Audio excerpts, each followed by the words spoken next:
जोहार, नमस्कार। आप देख रहे हैं ट्राइबल टाइम्स। आपके साथ में हूँ सोनिया। आज मुझे एक अद्वितीय स्थान पर आने का और एक असाधारण व्यक्ति से मिलने का सौभाग्य प्राप्त हुआ। जैसा कि आप सभी जानते हैं, हर साल 9 अगस्त को हम विश्व आदिवासी दिवस मनाते हैं। इस महत्वपूर्ण अवसर पर हम आपको आदिवासी समुदाय की समृद्धि, परंपराओं, रीति रिवाजों, नृत्य, गीत और उनकी अनूठी संस्कृति की एक झलक दिखाएंगे। आज हमारे साथ हैं फादर कल्याण तिर्की, जो आदिवासी पारंपरिक संस्कृति संगीत की दुनिया में गहरे जुड़े हुए एक मार्गदर्शक और शिक्षक हैं।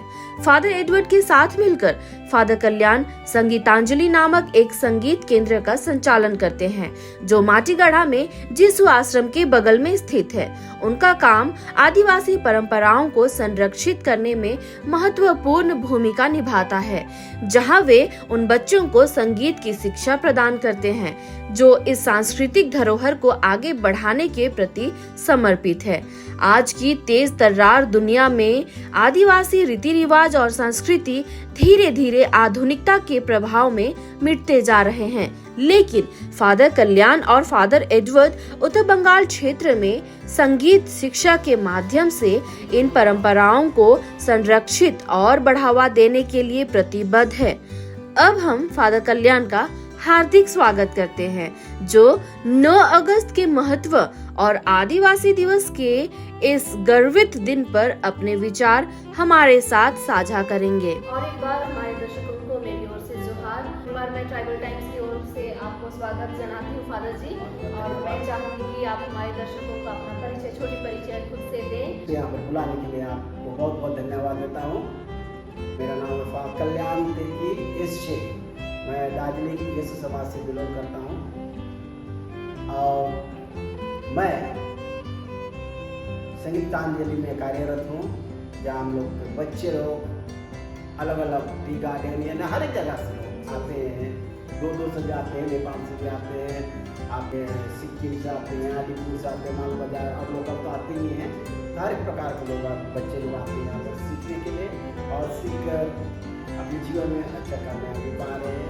पहले तो जो कला क्षेत्र में इंटरेस्टेड थे, जो बच्चे हों या बड़े हों, वो सिर्फ इस संगीतांजलि से रूबरू थे, लेकिन अब जब नेपाल आइडल में सेकंड रनर अप हो करके आपका एक विद्यार्थी जो कि गाड़ी घोड़ा से है, वो उस प्लेटफॉर्म तक पहुंच पाया, उसके बाद में तो काफ़ी लोगों में ये जानकारी फैल गई है कि यह संगीतांजलि एक बहुत ही बढ़िया प्लेटफॉर्म है, विशेषकर हमारे चाय बागान क्षेत्र के बच्चों के लिए, क्योंकि बहुत बड़े इंस्टीट्यूट में हो या ऐसे सेक्टर पे नहीं जा पाते हैं जो कि उनको बहुत ज़्यादा फीस लगता होगा। लेकिन आपके ही मार्गदर्शन में रह करके या मतलब बड़ा मुकाम वो का मतलब हासिल कर पाए हैं, ये वाकई में बहुत ही खुशी की बात है। आज का हमारा जो मेन मकसद है, हम जिस मकसद को लेकर के आपके सामने आए हैं, मैं वो बता दूं कि 9 अगस्त जो कि विश्व आदिवासी दिवस मनाया जाता है, इस पर हम कुछ बातचीत करने वाले हैं। तो मेरे कुछ सवाल से पहले मैं चाहूँगी फादर जी, आप अपनी ओर से कुछ बात रखें। इस आदिवासी दिवस कहने से लोगों के मन विचार में ऐसा आता है कि आदिवासी हैं, हम बंगाल में रहते हैं या कहीं पर भी रहते हैं, तो जो लोग आदिवासी कैटेगरी में नहीं हैं तो उनको लगता है अच्छा, सादरी जो बात करते हैं, तोय मोय बात करते हैं, वही आदिवासी है, या ट्राइबल कहने पर आप इसको कैसे आप व्याख्या करेंगे? देखिए, ट्राइबल या आदिवासी बोलने से एक मूल निवास है जी। और इसको जैसे आप बोले कि तोय मोय या सादरी उरा बोलेंगे, वही केवल ट्राइबल वही नहीं है जी। अलग अलग ट्राइब अलग अलग जगह में अलग अलग आदिवासी हैं। जैसे पहाड़ में भी हैं, हमारे देश के अलग अलग भाग में हैं, इसलिए उनकी भाषा अलग हो सकती है, लेकिन सब वहाँ के ओरिजिन है आदिवासी। मनाया जाता है, हम कुछ सालों से जान रहे हैं, इससे पहले काफ़ी लोगों को जानकारी नहीं थी, तो 9 अगस्त को तो मनाया ही जाता है। तो इस बारे में कुछ इतिहास मैं आपसे जानना चाहूँगी कि कब से मनाया जा रहा है, इसका मेन मकसद क्या रहा, या किस मकसद को लेकर के ये बैच की गई, उसके बाद में ये डिसीजन लिया गया कि साल में एक बार 9 अगस्त को या विश्व आदिवासी दिवस मनाया जाएगा। आदिवासी दिवस या मूल निवासी दिवस क्यों गौरवपूर्ण है? जी। आत्मसम्मान और धूमधाम के साथ हम लोग मनाते हैं। जी। इससे ये जानना चाहते हैं लोगों को, हमारे आदिवासियों को, दूसरों को भी, जी और कि हम लोग एक महत्वपूर्ण व्यक्ति हैं जी इस दुनिया में। साथ ही साथ यह देखा जा रहा है कि समाज की मुख्य धारा से कटे होने के कारण हमारे आदिवासी मूल निवासी समाज पिछड़े होते जा रहे हैं। जी यही वजह है कि भारत समेत अनेक देशों में इनके उत्थान के लिए, बढ़ावा देने के लिए, जी उनके अधिकारों की रक्षा के लिए, जी को ध्यान आकर्षित करने के लिए प्रतिवर्ष 9 अगस्त यानी 9 अगस्त को विश्व आदिवासी दिवस मनाया जाता है, जिससे कि वो लोग अपने बारे में जाने, लोग भी जाने और अपने आप में एक इम्पोर्टेंस समझे इस दुनिया में। जी कि विश्व आदिवासी दिवस का जो स्टार्टिंग है, जी जो ऑफिशियल रूप से अगर बोला जाए तो 9 अगस्त 1994 को हुआ जी जेनेवा में। और इसमें आपने ठीक ही कहा कि क्या क्या मुद्दा थे, तो उनके बारे में उनको भी हाईलाइट किया जाए, उनके मुद्दों को, तो यही सब पालन से उसको किया गया है। तो हर एक साल तो होता है और हर एक साल अलग अलग थीम होते हैं, इनके उद्देश्य होते हैं। तो इस बार 2024 का बहुत अच्छा, मुझको बहुत अच्छा लगा सुन के कि UN के द्वारा से एक अच्छा मुद्दा या बोले थीम दिया गया है। दैट इज, अगर इंग्लिश में बोले तो indigenous youth as agent of change for self determination. अब इसको छोटे रूप में अगर हिंदी में बोले तो आत्मनिर्णय के लिए परिवर्तन। आत्मनिर्णय लेने के लिए स्वतंत्र वो नहीं होने के कारण हम जिस सही रास्ते पे चल करके हम विकास की ओर जा सकते हैं, तो वहीं हम ऑपोजिट रास्ते पे जा रहे हैं। जी बिल्कुल, तो ये बहुत जरूरी है। जी हाँ यदि आप कुछ करना चाहते हैं, चाहे यूथ हो या जो भी जी जीवन में आगे बढ़ना चाहते हैं, तो सेल्फ डिटर्मिनेशन बहुत जरूरी जी है। हाँ अपने आप में अगर डिटर्मिन कर सकते हैं कि हम ये करना है, हमको ये करना है, अपना निर्णय करना है जी कि बिल्कुल, हमको फलाना चीज़ करना है, इस प्रकार से आगे बढ़ना है, अपना कल्चर को आगे बढ़ाना जरूर होगा, जी। सब कुछ होगा, आगे बढ़ेंगे। जी। ये बहुत अच्छा थीम है इस बार के लिए और आशा करता हूँ यूथ इससे लाभ उठाएंगे इस जी theme से। बिल्कुल। फादर जी, आपको क्या लगता है, क्योंकि आपने कई जगह आप जा कर के आए, कई लोगों से आपका मिलना जुलना हुआ, हर प्रकार के लोगों से आपका काम करना हुआ, हमारे आदिवासी समाज में कमी जो है, जो कि हमारे पैरों को रोकती है आगे बढ़ने के लिए, वो जो कारण है, आपने क्या चीज़ को देखा है, किस कारण से हम लोग कहीं ना कहीं पिछड़ जाते हैं या फिर हमें वो चीज़ जंजीर की तरह बांध के रखती है? देखिए, बहुत जगह गया हूँ, कारण बहुत सारे हो सकते हैं, जी। कमियां सबों में होती है, जी हाँ लेकिन फिर से मैं इसी थीम पे आऊँगा। जी हाँ बिल्कुल, कमियां सब में है, कोई भी वर्ग के लोगों के लिए, किसी में भी है, जी। हम में भी है, सब में। लेकिन यदि डिटर्मिनेशन हो कि मैं कर सकता हूँ, मैं भी कुछ हूँ जीवन में, अपना आइडेंटिटी है, अपना इम्पोर्टेंस है कि मैं एक महत्वपूर्ण व्यक्ति हूँ, मेरे में भी गुण है, ईश्वर ने हमको गुण दिया। यदि इसको अगर पहचाने तो जरूर हम हिम्मत के साथ लोग आगे बढ़ सकते हैं। मतलब जो भी कमी है, वैसे तो आप शब्दों से आपने उस कमी को नहीं बताया, लेकिन आप और मैं समझने की बात है कि क्या कमी है, लेकिन कमी को हम फोकस करेंगे तो नहीं होगा। नहीं। जैसे आपने कहा कि अगर हम उसको पूरे हिम्मत और जोश के साथ में उस कमी को लड़ने के लिए तैयार हो जाएंगे तो हम आगे निकल सकते हैं। जी हाँ, thank you so much father. 9 अगस्त विश्व आदिवासी दिवस प्रत्येक जगह में मतलब मनाने वाले हैं लोग, जोरों से तैयारी चल रही है। आप इसके बारे में बताएं कि इस बार आप लोगों की किस प्रकार से तैयारी हो रही है और किस प्रकार से इस दिवस को आप लोग मनाने वाले हैं। सेलिब्रेशन का तौर तरीका कैसे है, इसको बोलने के पहले थोड़ा सा मैं हाईलाइट करना चाहता हूँ। जी बिल्कुल, 3 R, 3R।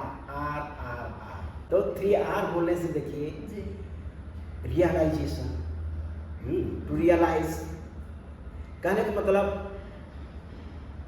हम मूल निवासी को अपना पहचान, जी अपना आइडेंटिटी, जी उसको पहचानना है, जी। रियलाइज करना है, जी पहचानना है, समझना है, उससे अवगत होना है, यानी कि जन्म से लेकर मरण तक, यानी कि जो भी इसमें रीति रिवाज कल्चर जो होता है इसको जानना है। दूसरा तो ये पहला आर हो गया। और एक आर है रिकॉग्नाइज, टू रिकॉग्नाइज, पहचानना। क्या को पहचानना है? अपनी संस्कृति, भाषा, रीति रिवाज जो कहीं ना कहीं कुछ कुछ कमी हो रही है तो इसको पहचानना है। तो ये हमको क्या करना है? पहचानना है, रिकॉग्नाइज करना है। तो दूसरा आर हो गया। और एक आर है तीसरा आर रीस्टैब्लिश, तो रीस्टैब्लिश यानी पुनः स्थापित, यानी उसको फिर से स्थापित करना है। यानी किस चीज को? संस्कृति, बिलीफ सिस्टम, विश्वास सिस्टम, रहन सहन, खान पान। तो ये सब जो विलुप्त होते जा रहा है उसे दोबारा हमें मतलब कहने को तौर पर मतलब जन्म देना है, पूरा जन्म देना है, तो रिस्टैब्लिश करना है। तो ये 3R हो गया। ये हो गया to realise, to recognise and reestablish. अगर हमें रीस्टैब्लिश करना है, पुनः स्थापित करना है इन सभी को, अपने कल्चर हुआ ये सभी जो अभी मैं बोला, तो हमें इसके लिए और 3J के ऊपर मैं फोकस पड़ेगा। 3J।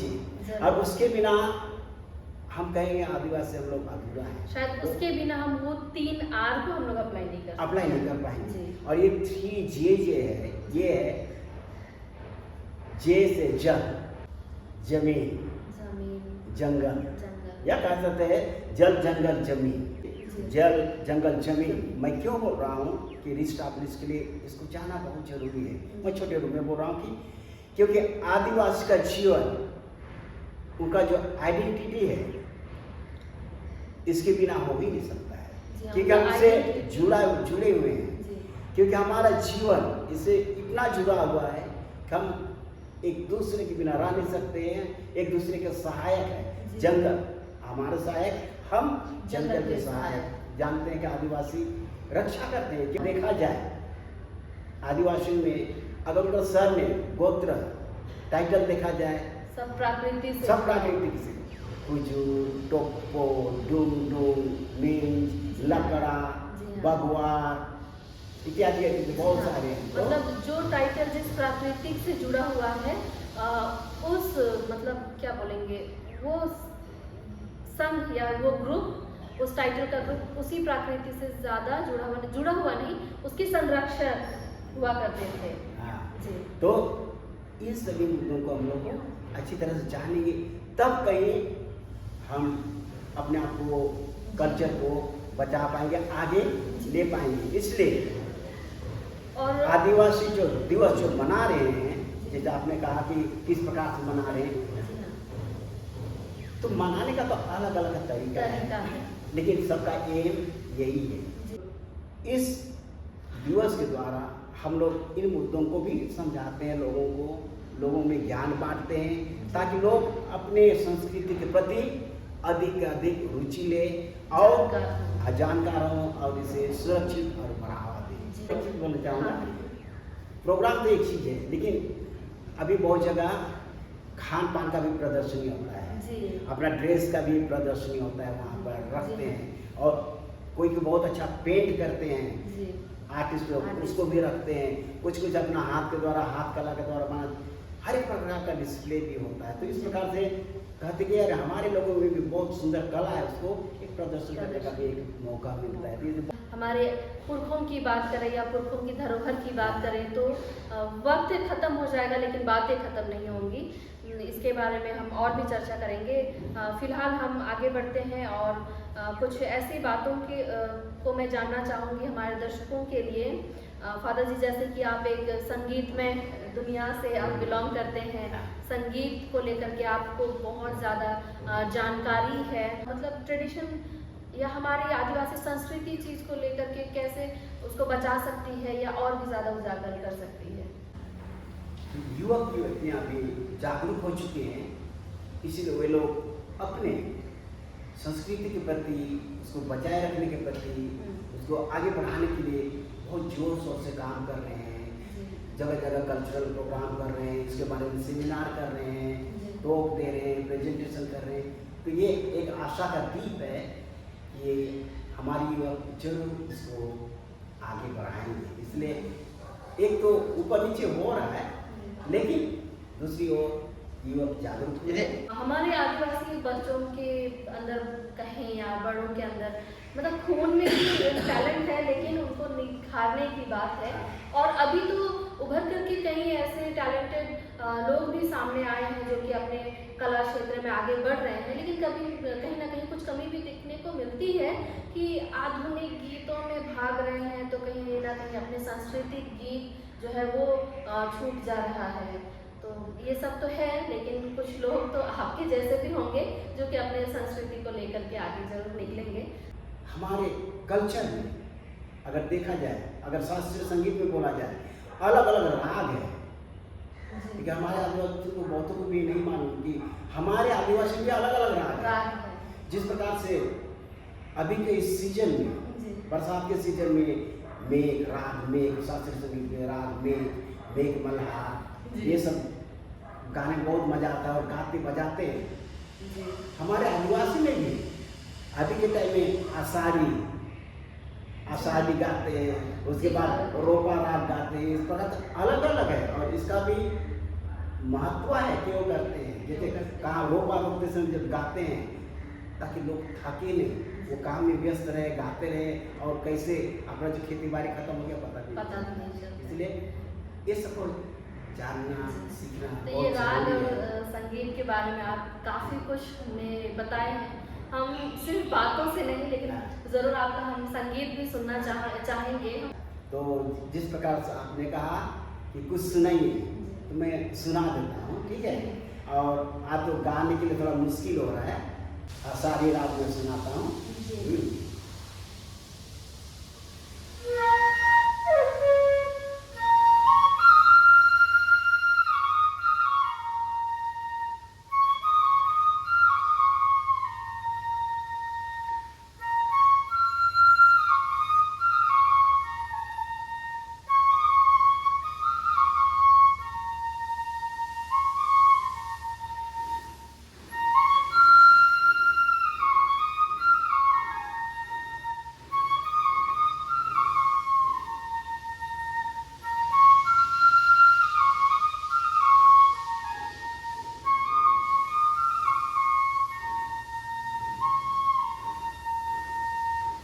तो गाते बताएं इसमें। जोड़ी जोड़ी सुगाओ पिया, गीता बैता दारा नुकेरा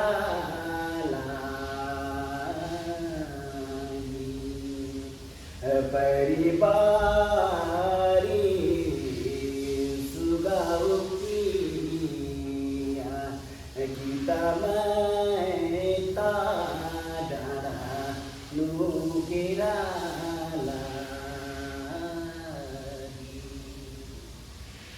बहुत बहुत शुक्रिया फादर जी, और बहुत ही सुंदर मधुर संगीत सुन के बहुत ही अच्छा लगा। और मैं दर्शकों को बता दूं कि अगर आप ऐसे लाइव फादर को आप देखे होंगे कहीं पर या देखना चाहते हैं, तो उनके ऐसे कार्यक्रम में आप आ सकते हैं। संगीतांजलि आप विजिट कर सकते हैं जहाँ पे बच्चों को सिखाया जाता है। तो इस वीडियो के माध्यम से ये भी बता दूं कि ऑप्शन में फादर के यूट्यूब चैनल का भी मैं लिंक आपको शेयर कर रही हूँ, और इंस्टाग्राम का भी लिंक आपको शेयर कर रही हूँ। आप ज़रूर विजिट करें, फादर को भी फॉलो करें। हालांकि वो गांव-गांव जा करके यहाँ पर संगीतांजलि में सिखाते तो हैं, लेकिन आप उनको सोशल मीडिया के थ्रू भी आप उनके परफॉर्मेंस को या उनके द्वारा सिखाया कुछ चीज़ को आप घर बैठे देख सकते हैं और सीख सकते हैं। फादर जी को हमारे साथ टाइम देने के लिए, समय बिताने के लिए, कुछ बातचीत करने के लिए, आप सबों के साथ हमें साझा करने के लिए मैं ट्राइबल टाइम्स की ओर से फादर जी को बहुत बहुत शुक्रिया जनाती हूँ। और फादर जी आपको आने वाले दिन 9 अगस्त विश्व आदिवासी दिवस के ढेर सारी शुभकामनाएं देते हुए मैं आपसे विदा लेती हूँ। बहुत बहुत शुक्रिया। बहुत बहुत धन्यवाद।